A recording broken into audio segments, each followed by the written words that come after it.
Looking back, SOCOM United States Navy SEALs had historically been a peak franchise on the PlayStation 2 thanks to a unique campaign with innovative features like being able to communicate with your teammates via headset and an online multiplayer that was both fun and addictive. But as with all good things, they must eventually come to an end. SOCOM had left a memorable legacy behind on the PS2 that people would remember as one of the many prime examples of why Sony's 6th generation console was one of the best ever. When the PlayStation 3 was released, it was a time of wonder. What new games would we get, and what would happen with the SOCOM franchise? This was something that I remember thinking, as my time with the SOCOM series had been nothing but positive, so naturally, I had wondered when we would get that next big SOCOM game, since the series had defined online gaming on the PS2, and there was really nothing like it even on the horizon. During this time, Zipper would fuck around, which would lead to another studio called Slant 6 taking charge of the SOCOM name by releasing a few games under our beloved franchise, with the main one worth mentioning here being SOCOM Confrontation. Historically,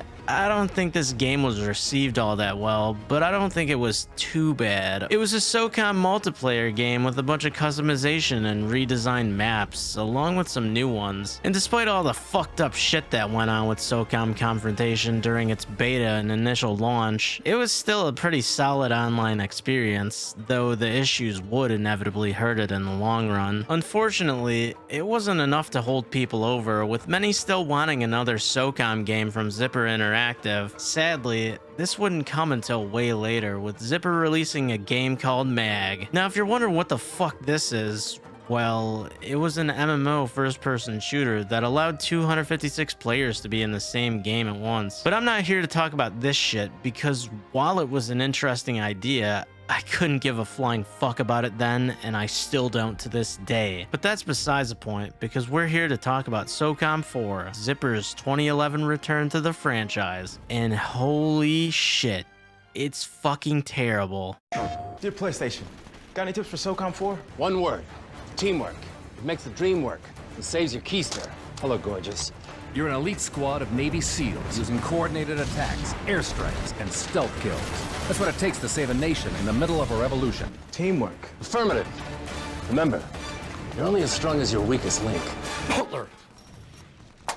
3D compatible SOCOM 4. The story of SOCOM 4 involves a team led by an ass clown named Cullen Gray. Oh shit, we're in trouble now. Gray's a dickhead who leads a team fighting these rebel fuckers called Naga, who we learn launch an insurgency, destabilizing the region. This group is backed by a PMC called Clawhammer. I think this whole thing was an attempt at Zipper trying to tell some deep story, but honestly, it's another whatever campaign. We basically learn that Gray inadvertently contributed to the rise of Naga by creating a power vacuum after he assassinated some warlord and shit, but fuck it. The main bad guy's Clawhammer, since they're essentially manufacturing a crisis by escalating the conflict and selling the solution with their services. If I was gonna summarize every single thing that's wrong with SOCOM 4, I'd spend way too fucking long here, and this shit ain't worth it. The bottom line is the game is an absolute pain in the ass with its shit story, overall super unlikable cast of characters, and garbage half-assed gameplay and mechanics that are extremely fucking boring. While the original SOCOM games were innovative and fun, this is nothing but a shitty-ass Gears of War ripoff. To put it simply,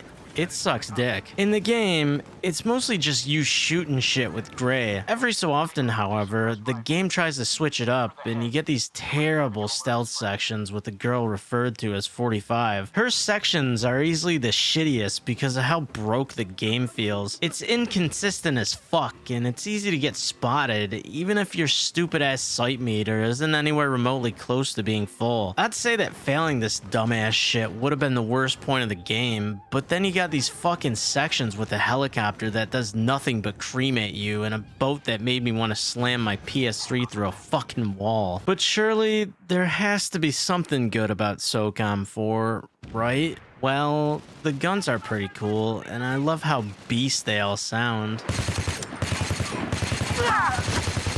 The more you kill enemies, the more experience you get with guns, which allows you to equip more attachments and shit in the loadout. I sort of like this kind of thing since it gives you something to do, but fuck replaying this game to actually make it matter. I barely made it through one playthrough of this piece of shit for this video.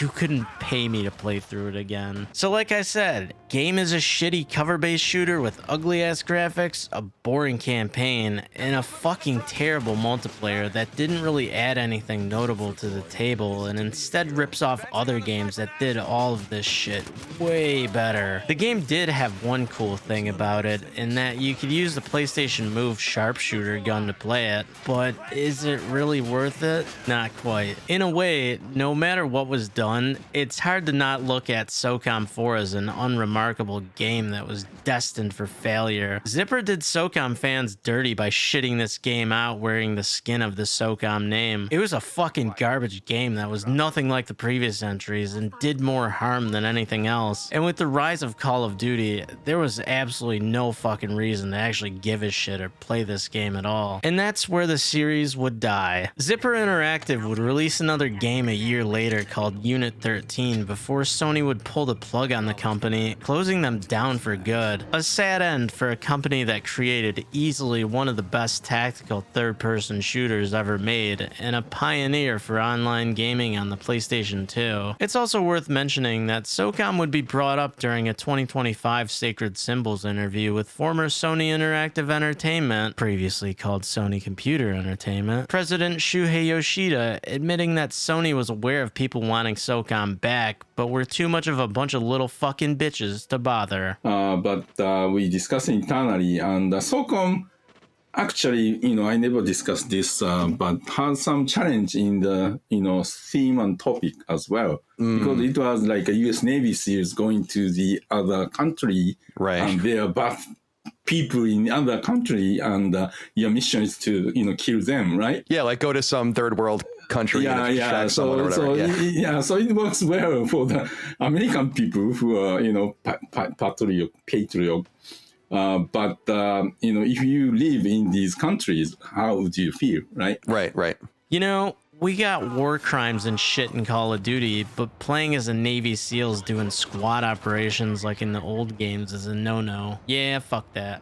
I ain't buying it. So whether or not we see a return of the SOCOM franchise remains to be seen, and even if it was brought back in some capacity, would it even be the same? The gaming landscape has drastically changed since the release of SOCOM 4, with many trends coming and going. If a franchise like SOCOM made a return, would it even be the same without Zipper? Fuck if I know. But what I will say is that the name alone deserves to be brought back. SOCOM was the best part of playing the PlayStation 2 online, and it'd be a fucking shame to completely bury it because of one extremely shitty game. And with the SOCOM legacy forever tarnished by its final release and over a decade having passed since the closure of Zipper, it's a wonder if we'll ever see another game in the franchise ever again.